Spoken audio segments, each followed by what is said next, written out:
മാറി നിക്ക്. പറയാനുള്ളതൊക്കെ പറഞ്ഞിട്ടേ ഞാൻ മാറൂ. കേട്ടിട്ട് പോയാ മതി. ഓ, MLAക്ക് ഇപ്പൊ ഗുണ്ടാപ്പണിയുണ്ടോ? ഗുണ്ടകളെ നേരിടാൻ ചിലപ്പോ MLAയും ഗുണ്ടയാവേണ്ടി വരും. ദേവിക, വേണ്ട.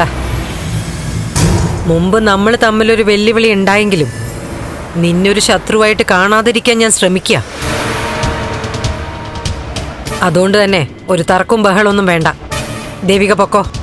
പറഞ്ഞില്ലേ, അങ്ങനെ മുഖം കാണിച്ചിട്ട് പോവാനല്ല ഞാൻ കാത്തു നിന്നത്. എന്റെ നേർക്ക് അന്ന് നടത്തിയൊരു ആക്രമണം വിജയിച്ചില്ല.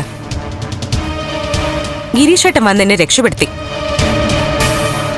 അതുകൊണ്ടിപ്പോ എന്നെ വിട്ട് അമ്മയുടെ നേർക്കയ്യല്ലേ? 4 ചുവരുകൾക്കുള്ളിൽ ആജീവനാന്തം തളർന്നു കിടക്കേണ്ട മകനെ ജീവനും ജീവിതവും കൊടുത്ത് പുറം ലോകം കാണിച്ചത് ഞാനാ. അന്നതിനെക്കുറിച്ച് നിങ്ങൾ വാദോരാതെ സംസാരിച്ചിട്ടുമുണ്ട്. എന്നെ ദൈവത്തിന്റെ സ്ഥാനത്താ കാണുന്നതെന്നൊക്കെ പറഞ്ഞ് പൂജാമുറിയില് എന്നെ പ്രതിഷ്ഠിക്കുന്നതിനടുത്ത് വരെ എത്തി എന്നോടുള്ള ഭക്തി.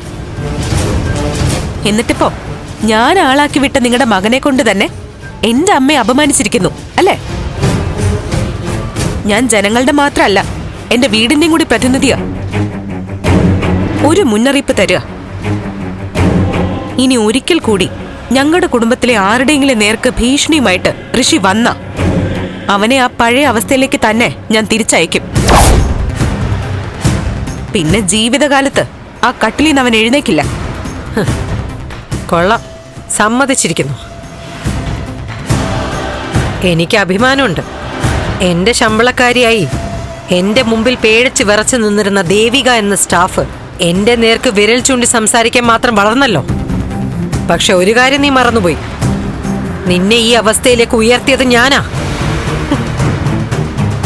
എന്റെ വളർച്ചയ്ക്ക് പിന്നിൽ നിങ്ങളോ? എന്നെ ഞാനാക്കിയതേ ഈ നാട്ടിലെ ജനങ്ങളാ.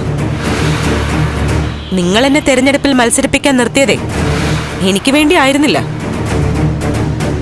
നിങ്ങളുടെ നേട്ടത്തിന് വേണ്ടിയായിരുന്നു. അതുകൊണ്ട് ജനങ്ങൾ എന്നോട് കാണിച്ച വിശ്വാസം നിങ്ങളുടെ ഔദാര്യമായിട്ട് എടുക്കണ്ട. പിന്നെ ഞാനിവിടെ നിൽക്കുന്നതേ MLA ദേവികയായിട്ടല്ല, പ്രഭാവതിയുടെ മരുമകൾ എന്ന നിലയ്ക്ക. അന്നേ ഞാൻ പറഞ്ഞു, നിങ്ങളൊരു ഭീരുവാ. മറഞ്ഞിരുന്ന് മറ്റുള്ളവരെ ഇറക്കി പ്രതികാരം വീട്ടാൻ നോക്കുന്നതേ ഭീരുത്വ. അന്ന് രാധാമണിയെ ഇറക്കി, ഇപ്പോഴിതാ മകനെ കൊണ്ടുവന്നിരിക്കുന്നു. നിർത്ത്. ഋഷി പ്രഭാവതിയെ അപമാനിച്ചതൊന്നും എന്റെ അറിവോടെയൊന്നല്ല.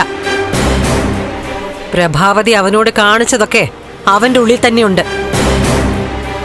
അവൻ ചിലപ്പോ പ്രതികരിച്ചു എന്നിരിക്കും. അതാ ഞാൻ നേരത്തെ പറഞ്ഞത്. ഇനിയും അവൻ അമ്മയുടെ നേർക്ക് വന്ന അവന് ഞാൻ കൊടുത്ത ജീവിതമേ ഇങ്ങ് തിരിച്ചെടുക്കും. ഇനി നിങ്ങൾക്കോ മോനോ പഴയ കാര്യങ്ങൾ വെച്ച് അമ്മയോട് ചോദിക്കാനുള്ള അവകാശമില്ല.